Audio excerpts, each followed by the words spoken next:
네, 이번 시간에는 주민세, 지방소득세 주민세에 대해서 설명드리겠습니다. 이전 시간에 뭔가 간단하게 말씀을 드린 것 같은데 한 번 더 정리를 해보겠습니다. 지방소득세 주민세는 크게 주민세 제3분, 주민세 균등분이 있습니다. 그리고 또 하나가 주민세 종업원분이 있습니다. 물론 지방소득세는 소득세랑 법인세 내면 거기에 10% 뭐 딱 10%는 아니지만 법인세 개정 법인 지방소득세 개정된 부분이 있어서 그 부분 내는 세금 외에도 이렇게 주민세 제3분하고 균등분과 주민세 종업원분이 있습니다. 주민세 제3분은 그때 말씀드렸죠. 7월 말까지 사업장 연면적이 330제곱미터 초과시 나누기 3.3하면 100평이죠. 330제곱미터 초과시 제곱미터당 250원 부과되는 겁니다.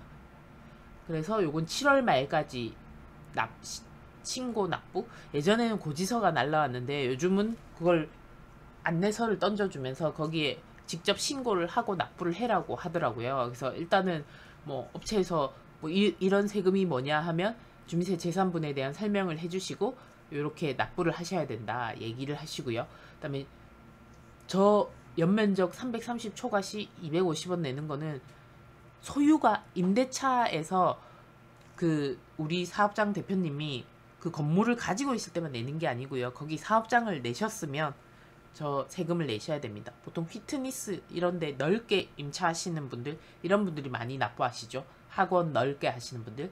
그다음에 주민세 균등분은 지자체에 주소를 둔 개인과 개인 사업자, 법인 사업자는 지자체에서 부과하는 금액을 8월 말까지 납부해야 됩니다.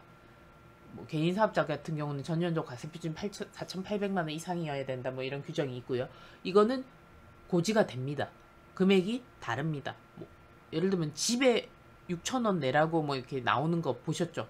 그러니까 개인은 6,000원도 내야 되고 개인 사업자 가지고 계시면 또 뭐 6만 얼마 이렇게 지자체에 따라서 금액을 내셔야 됩니다. 대표님들이 나 6,000원 내라고 해서 냈는데 또 이건 뭐냐 이렇게 얘기하시는데 개인이 내시는 부분과 사업자가 내시는 부분 따로 있다. 이거는 8월 말까지 납부하시는 거고요.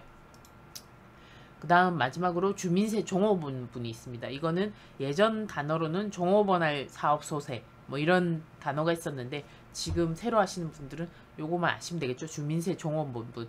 이거는 우리가 매달 인건비 신고 납부하시는 거 아시죠?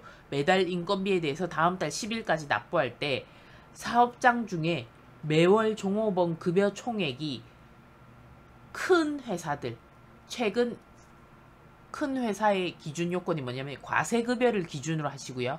최근 1년간 사업장 종업원 총급여의 월평균 금액이 1억 3,500 넘는 경우입니다. 1억 3,500 이하인 경우에는 이 규정은 신고 안 합니다. 그래서 우리가 뭐 기장하는 샘서 사무실에 이런 기정 업체 중에 이 주민세 종업원 내시는 사업장이 그렇게 많지 않을 거예요. 물론 큰데 기장 많이 하시는 데들은 이거 신경 쓰셔야 되는데 보통은 이 정도 급여 많이 가져가는 곳이 없으니까 신고하는 곳이 잘 없어서 이거를 놓쳐서 가산세 내시는 경우가 많습니다. 그래서 이게 예전에는 뭐 종업원 수에 따라서 뭐 이랬나 지금은 바뀌었어요. 최근 1년간 그 사업장이 총 과세 종업원 총급여의 월평균 금액 이거 당연히 평균으로 내셔야 됩니다. 1억 3,500 이하인 경우에는 이 규정을 적용 안 하셔도 되지만 1억 3,500 넘는 경우에는 그 금액의 0.5%를 우리 원천세 신고할 때까지 신고 납부하시면 된다. 여기서 국외 근로자는 제외입니다. 이거 반드시 기억을 좀 해놓으세요.